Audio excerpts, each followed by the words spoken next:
एक छोटे से गांव में एक अकेली माँ रहती थी जिसका नाम शबनम था। उसके पति का इंतकाल हो गया था। जब उसके पति का इंतकाल हुआ उस वक्त उसका बेटा रोहन बहुत छोटा था।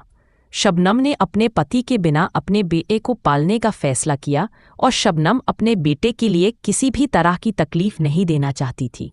इसीलिए उसने अपने बेटे को अकेले ही पालने का फैसला किया। शबनम ने अपने गांव में ही एक छोटी सी दुकान खोली जहां वो केक, पेस्ट्रीज और चाय बना के बेचती थी। रोहन भी अपनी माँ के साथ दुकान पर आता और उसकी मदद करता। शबनम अपने काम के लिए दिन रात मेहनत करती थी। शबनम ने अपने बेटे को बहुत ही अच्छे तरीके से परवरिश करने की कोशिश की और उसको अच्छी तालीम देने की कोशिश की। रोहन भी अपनी माँ को बहुत प्यार करता था और उसकी मदद करने में कभी भी पीछे नहीं हटता था।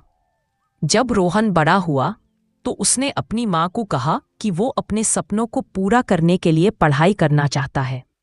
शबनम ने अपने बेटे की ख्वाहिश को समझा और उसको पढ़ाई करने की इजाज़त दे दी। रोहन ने बहुत मेहनत की और अपने ख्वाबों को पूरा किया। वो एक दिन एक बड़ा ऑफिसर बन गया। रोहन ने अपनी माँ को हमेशा अपने साथ रखा और उसकी मदद की। शबनम को अपने बेटे पर मान था और वो अपने पति के बिना भी अपने बेटे को इतना अच्छा बनाने में सफल हुई थी। रोहन ने गांव में नई नई सड़कें बनवाई, खेतों की सिंचाई के लिए तालाब बनवाए। गांव का विकास तेजी से हो रहा था।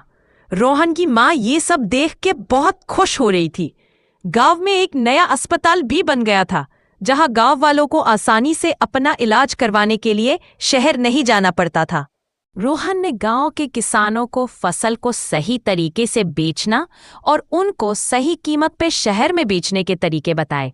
गांव में अच्छे अच्छे स्कूल बनवाए जिसमें बच्चे पढ़ सकें। अच्छी तालीम हमें आगे बढ़े में मदद करती है और हमारे अंदर एक अच्छी सोच पैदा करती है। गांव वाले रोहन से बहुत खुश थे। रोहन भी अपने गांव के लिए बहुत मेहनत करता था। रोहन के ऑफिसर बनने से गांव को और गांव वालों को बहुत फायदा हो रहा था। गांव वालों की परेशानियां अब कम हो रही थी। गांव अब बहुत साफ सुथरा रहता था और ये सब रोहन की मेहनत और तालीम का नतीजा था। रोहन अपनी माँ का बहुत शुक्रगुजार था जिसने रोहन को एक अच्छी तालीम दिलवाई और एक अच्छा इंसान बनाया। इस कहानी से हमें ये सीख मिलती है कि एक माँ अपने बच्चों के लिए क्या कुछ कर सकती है और एक माँ का प्यार और उसके ख्याल करने की आदत कभी भी कम नहीं होती है।